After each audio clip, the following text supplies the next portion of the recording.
2021년 3월 9일 화요일 새벽 예배에 오신 여러분들을 주님의 이름으로 환영하고 축복합니다. 우리가 계속해서 마태복음 말씀을 통해서 은혜를 받고 있는데요. 오늘 우리에게 주시는 하나님의 말씀은 마태복음 21장 33절에서 46절까지의 말씀입니다. 마태복음 21장 33절에서 46절까지의 말씀을 제가 봉독해 드리겠습니다. 다른 한 비유를 들으라. 한 집 주인이 포도원을 만들어 산 울타리를 두르고 거기에 집 짜는 틀을 만들고 망대를 짓고 농부들에게 새로 주고 타국에 갔더니 열매 거둘 때가 가까움에 그 열매를 받으려고 자기 종들을 농부들에게 보내니 농부들이 종들을 잡아 하나는 심히 때리고 하나는 죽이고 하나는 돌로 쳤거늘 다시 다른 종들을 처음보다 많이 보내니 그들에게도 그렇게 하였는지라. 후에 자기 아들을 보내며 이르되 그들이 내 아들은 존대하리라 하였더니 농부들이 그 아들을 보고 서로 말하되 이는 상속자니 자 죽이고 그의 유산을 차지하자 하고 이에 잡아 포도원 밖에 내쫓아 죽였느니라. 그러면 포도원 주인이 올 때에 그 농부들을 어떻게 하겠느냐? 그들이 말하되 그 악한 자들을 진멸하고 포도원은 제때에 열매를 바칠 만한 다른 농부들에게 새로 줄지이다. 예수께서 이르시되 너희가 성경에 건축자들이 버린 돌이 모퉁이의 머릿돌이 되었나니 이것은 주로 말미암아 된 것이요 우리 눈에 기이하도다 함을 읽어본 일이 없느냐.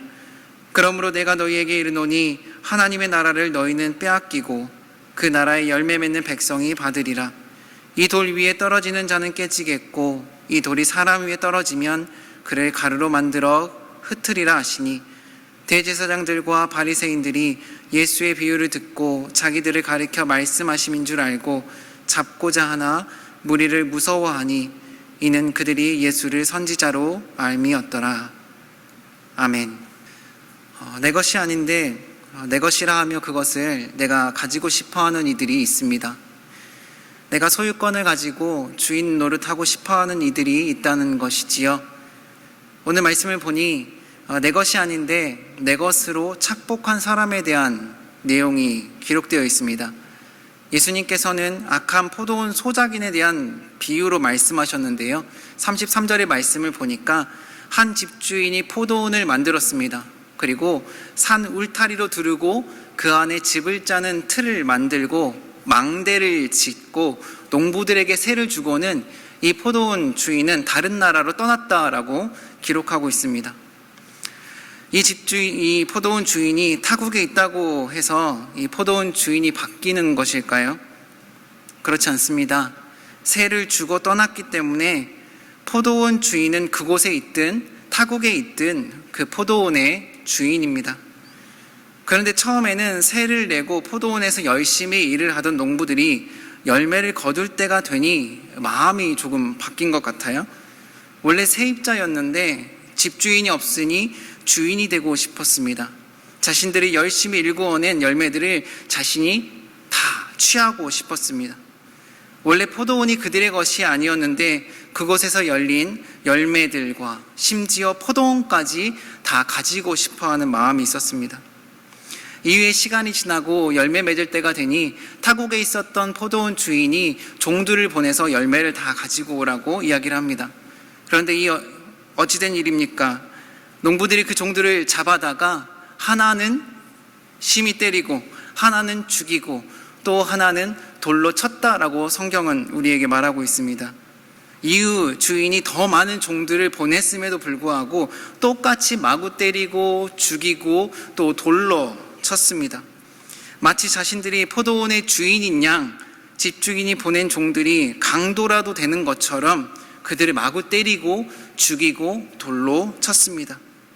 그들이 포도원의 주인이 되고 싶었던 것이지요. 주인이 아닌데 주인이 되려고 합니다. 폭력과 살인을 통해서 말입니다. 어쩌면 우리에게는 우리 스스로가 우리 삶의 주인이 되고 싶어하는 갈망함이 있습니다. 물론 그럴 수 있습니다. 그렇지만 신앙인에게 있어서 정말 나의 삶의 주인은 누구신가에 대한 고민들과 질문들과 기도를 해야 할 것입니다. 오늘 본문에 나온 농부들, 소작농들은 돈에 눈이 멀었었고 그래서 주인의 것을 탐하고 있었습니다. 유산의 마음을 빼앗겨 주인이 보낸 종들을 죽였고 때렸으며 돌로 쳤습니다. 결국 주인이 상속자인 자신의 아들을 그 파렴치한 농부들에게 보냈을 때에도 그 농부들이 그 아들을 보고 서로 말하되 이는 상속자니 자 죽이고 그의 유산을 차지하자 하고 이에 잡아 포도원 밖에 내쫓아 죽였다라고 합니다. 그들은 포도원의 주인이 너무 되고 싶었습니다. 그 포도원이 너무 가지고 싶었습니다. 그래서 주인의 아들까지도 죽여버렸습니다. 그들이 포도원의 주인이 되고 싶었던 것이지요. 이렇듯 스스로 주인이 되어 본래 주인이 가지고 있던 것들을 취하고 싶은 욕망이 결국 살인죄를 저지르게 했습니다. 오늘 이 성경의 이야기가 굉장히 무겁게만 다가오는 것 같아요. 하지만 성경의 이야기를 통해서 무거우면 무거울수록 이것이 얼마나 중요한지를 또한 깨달아야 할 것 같습니다. 예수님께서 이 땅 가운데 오셔서 십자가에 못 박혀 죽으신 이야기를 비유적으로 한 것이기 때문에 중요할 뿐만이 아니라 스스로 주인이 되고 싶어 했던 농부들의 행태를 통해서 하나님께서는 우리에게 누가 너의 삶의 주인이냐라는 것을 묻고 계십니다. 우리는 끊임없이 내 삶의 주인은 나야 라고 하면서 하나님께 묻기 이전에 내가 내 뜻대로 내 계획대로 결정하고 싶을 때가 있습니다. 내가 주인이 되고 싶어 하는 것이 우리 죄인된 인간의 본성인 것 같습니다. 그런데 우리는 이런 찬양을 부르곤 합니다. 내가 주인 삼은 모든 것 내려놓고 라는 찬양 아시지요? 내가 주인 삼은 모든 것 내려놓고 내 주 되신 주 앞에 나가 내가 사랑했던 모든 것 내려놓고 주님만 사랑해. 찬양은 우리가 이렇게 주님만 내 주인으로 삼고 사랑하겠습니다라고 찬양을 하는데요, 정말 저와 여러분들의 삶의 주인이 하나님이십니까? 아니면 나입니까? 내가 주인이 되고 싶어서 하나님의 명령을 어기고 선악과를 따먹었었던 아담과 하와가 정말 자기 인생의 주인이 되었을까요? 아니었습니다. 하나님의 명령을 어기고 자신이 주인이 되고 싶어서 선악과를 따먹음으로 말미암아 죽음이라는 것이, 사망이라는 것이 인간의 실존 앞에 놓이게 되었습니다. 내가 주인이 되고 싶어하는 욕심이 인간을 죽음으로 몰아갔습니다. 본래 하나님과 함께 영원한 복락을 누릴 수 있었던 아담과 하와가 이제는 죽을 수밖에 없는 존재가 되어버렸습니다. 자신이 주인이 되고 싶었기 때문입니다. 참으로 안타까운 사실이지요. 자신을 만든 하나님과 동일한 존재가 되고 싶었기 때문에 우리는 죽을 수밖에 없는 존재가 되었습니다. 우리 인생 가운데서요, 신앙생활 가운데서요, 누가 내 삶의 주인이 될 것인가 라고 하는 이 질문은 매우 중요합니다. 오늘 본문에 등장하고 있는 포도원 농부들처럼 자꾸만 자신들이 주인이 되려고 하면 할수록 죄를 지을 수밖에 없습니다. 사람들 앞에서도 내가 내 삶의 주인이 되어서 내 뜻과 내 고집과 내 계획으로 살다 보면은요, 죄를 지을 수밖에 없다라고 하는 거예요. 하나님 앞에서도 마찬가지입니다.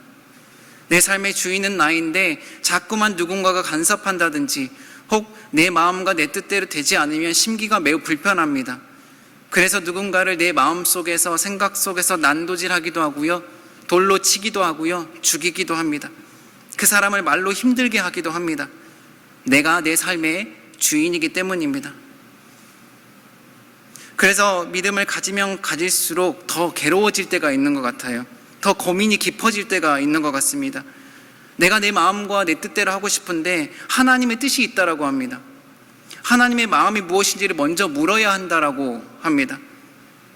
그래서 하나님을 정말 주인으로 삼고자 하는 사람들은요, 이 마음 가운데 갈등이 있다라고 이야기를 해요. 내가 계속 주인으로 살 것인지 아니면 하나님을 주인으로 모시고 살 것인지에 대한 이 내적 갈등이 이 마음 속에서 일어나고 있다라고 하는 것입니다. 어쩌면 이 싸움은 우리가 하늘나라 갈 때까지 해야 할 숙제입니다. 우리가 잘 알고 있는 사도 바울도 로마서 7장에서 이렇게 괴로워하고 있었습니다. 내 속사람으로는 하나님의 법을 즐거워하되 내 지체 속에서 한 다른 법이 내 마음의 법과 싸워 내 지체 속에 있는 죄의 법으로 나를 사로잡는 것을 보는도다. 오호라, 나는 곤고한 사람이로다. 이 사망의 몸에서 누가 나를 건져내랴. 믿음의 사람이었던 사도 바울도 내 속사람은 하나님의 법을 즐거워하고 있는데요, 마음에 또 다른 죄의 법이 있어서 자신을 괴롭게 한다라고 고백하고 있습니다. 계속 싸우고 있는 거예요. 하나님을 내 삶의 주인으로 모실 것인지 아니면 내가 내 삶의 주인이 될 것인지에 대한 이 싸움이 그 안에서 이루어지고 있었다라고 하는 이야기입니다. 광장교회 성도 여러분, 누가 저와 여러분의 삶의 주인이십니까? 이후로 사도 바울은 로마서 7장 26절에서 그 정답을 말하고 있습니다. 오호라, 나는 공고한 사람이로다. 이 사망의 몸에서 누가 나를 건져내랴. 누가 나를 건져낼 수 있을까요? 이 갈등하고 있는 이 상황 가운데서 누가 나를 건져낼 수 있을까요? 우리 주 예수 그리스도로 말미암아 하나님께 감사하리로다. 우리 주 예수 그리스도로 인해 하나님을 내 삶의 주인으로 모실 수 있기를 바랍니다. 오늘 본문의 비유가 바로 이 내용입니다. 하나님께서는 구약시대 때부터 수많은 선지자들을 보내시면서 예수 그리스도에 대해서 말씀하셨습니다. 그런데 유대인들은 그것을 받아들이지 않았고 멸시하고 박해하고 죽이고 돌로 쳤습니다. 이뿐이겠습니까? 정말 하나님의 상속자이신 예수님께서 오셨을 때도 마찬가지로 예수님을 기쁨으로 영접하고 내 삶의 주인으로 모신 것이 아니라 십자가에 못 박아 죽였습니다. 그들의 최후는 무엇이었을까요? 이 농부들의 최후는 어땠을까요? 오늘 본문이 그것을 말씀하고 있는데요, 40절과 41절의 말씀을 제가 봉독해 드리겠습니다. 그러면 포도원 주인이 올 때에 그 농부들을 어떻게 하겠느냐? 그들이 말하되 그 악한 자들을 진멸하고 포도원은 제때에 열매를 바칠 만한 다른 농부들에게 새로 줄지니라. 아멘. 광장교회 성도 여러분, 우리 주님 다시 오실 때에 우리 모두는 하나님의 심판대 앞에 서게 될 것입니다. 영접하는 자, 곧 그 이름을 믿는 자들에게는 하나님의 자녀가 되는 권세를 주셔서 주인 되신 하나님과 영원히 사는 복을 누리게 될 것이지만, 그렇지 않는 이들에게는 멸망케 되는 역사를 보게 될 것이다 말씀하고 있습니다. 바라기는 오늘 하루 동안 내 삶의 주인은 누구신지 한번 물어보실 수 있기를 바랍니다. 그래서 내 삶의 주인이 하나님이심을 고백하면서 하나님의 뜻 안에서 하나님의 사랑과 은혜 가운데 거하실 수 있는 저와 여러분 되시기를 주님의 이름으로 축복합니다. 기도하겠습니다.